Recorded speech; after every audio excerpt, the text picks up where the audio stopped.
हमें दृष्ट शुभ करे, हरे अघ पाप सकल। श्री हर कृष्ण धियाइए, जिस डिठे सब दुख जाए। गुरु गोविंद सिंह जी द्वारा रचित अरदास में सिख अपने 8वें गुरु श्री हर कृष्ण साहिब को हृदय से याद करते हुए इन सुंदर शब्दों को दोहराते हैं, जिनका मतलब है, आइए श्री हर कृष्ण साहिब को याद करें, जिनके दर्शन से सारे दुख नष्ट हो जाते हैं। श्री हर कृष्ण धियाइए, श्री हर कृष्ण धियाइए, श्री हर कृष्ण धियाइए। दिल्ली में कनॉट प्लेस के पास जो स्थान आज गुरुद्वारा बंगला साहिब के नाम से प्रसिद्ध है, 17वीं शताब्दी में वो गुरु हरकृष्ण साहिब का पवित्र कर्म स्थल रहा। बहुत कम लोग जानते हैं कि जहां आज ये गुरुद्वारा है, वो दरअसल आमेर के मिर्जा राजा जयसिंह का निवास स्थान यानी बंगला हुआ करता था, जो बाद में गुरुद्वारा बंगला साहिब बना। गुरु हरकृष्ण जी का जीवन बलिदान और निस्वार्थ सेवा का अद्भुत उदाहरण है। 1663 के आसपास जब दिल्ली पर चेचक और हैजे जैसी महामारी की भयंकर मार पड़ी, तो वो पीड़ित लोगों की सेवा और देखभाल में लग गए। 8 साल का उनका कोमल शरीर उस गंभीर बीमारी को झेल न सका और वो अपनी जान गंवा बैठे। तो क्या थी गुरु हरकृष्ण साहब जी की वो अमर कहानी? किस प्रकार गुरुद्वारा बंगला साहिब को अपना नाम मिला? आइए एक्सप्लोर करते हैं।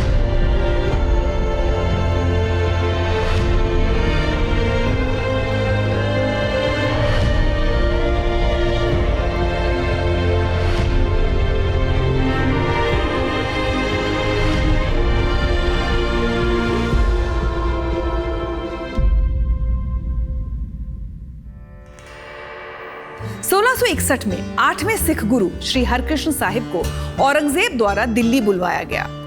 इस महल में मेहमान के रूप में रहते हुए वो लोगों को सिख धर्म के मूल्यों की जानकारी देने लगे। एक कहानी के अनुसार राजा की पत्नी ने गुरु साहिब की आध्यात्मिक शक्ति को परखने के बारे में सोचा। वो खुद नौकरानी का रूप बनाकर अपनी दासियों के बीच बैठ गई।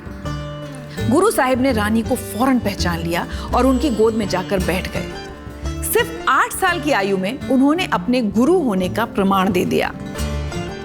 उन दिनों दिल्ली में चेचक रोग भयंकर महामारी बन के आया और चारों ओर दुख और मौत के बादल छा गए।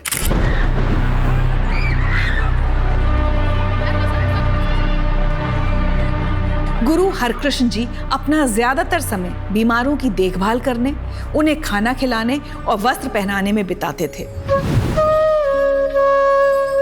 वो उनका इलाज कुएं के पवित्र पानी से करने लगे।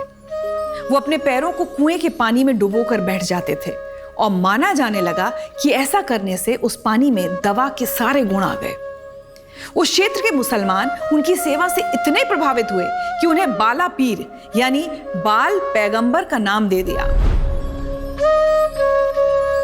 वहीं हिंदू उन्हें बाल मुकुंद कहकर पुकारते थे।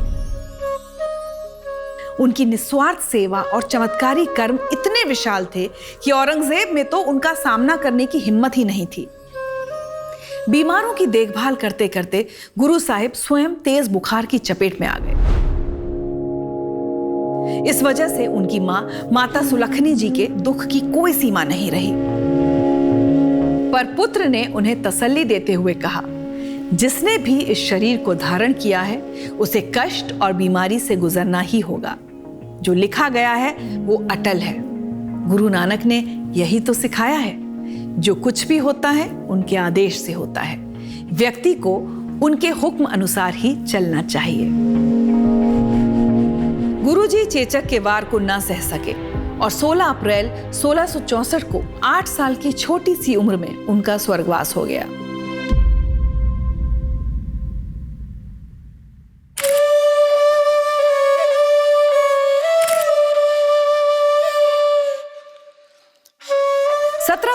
में सबसे पहले सिख जनरल सरदार बघेल सिंह ने उसी बंगले के अंदर गुरुजी की दिव्य उपस्थिति की याद में एक पवित्र स्थल बनवाया। आगे चलकर यही बंगला साहिब हुआ।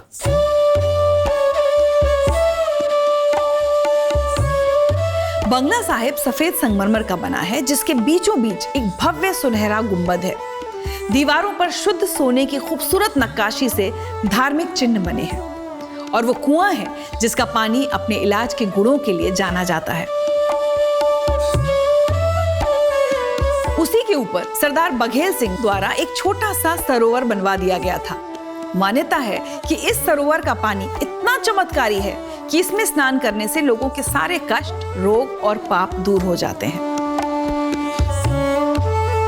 ईश्वर ने बेशक उनके लिए एक छोटा सा जीवन तय किया था, पर गुरु हरकृष्ण साहिब जी की शानदार विरासत गुरुद्वारा बंगला साहिब के रूप में हमारे बीच सदा चमकती रहेगी। वेण बोलिया गुरुद्वारा बंगला साहिब ने सिख सेवा की परंपरा को अमर कर दिया है और ये सदा से ही दया और अतिथि सेवा का प्रतीक रहा है। देश के विभाजन के अशांत समय के दौरान भी पाकिस्तान से नई दिल्ली तक ट्रेन से आने वाले लोगों का पहला पड़ाव बंगला साहिब ही हुआ करता था। यहाँ उन्हें अपनी कठिन यात्रा जारी रखने से पहले गर्म भोजन और आराम करने की जगह मिल जाती थी।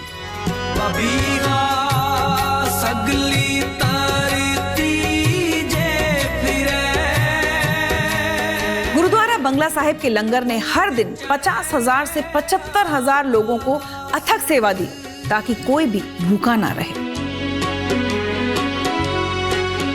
जब देश कोविड की भयानक मार से जूझ रहा था, गुरुद्वारे ने गरीबों की स्वास्थ्य सेवा के लिए एक बेहद सस्ते डायग्नोस्टिक सेंटर और डायलिसिस अस्पताल को आरंभ किया। यही सेवा भावना सिख धर्म का आधार है और सदियों से मनुष्य के मार्ग को रोशन कर रही है।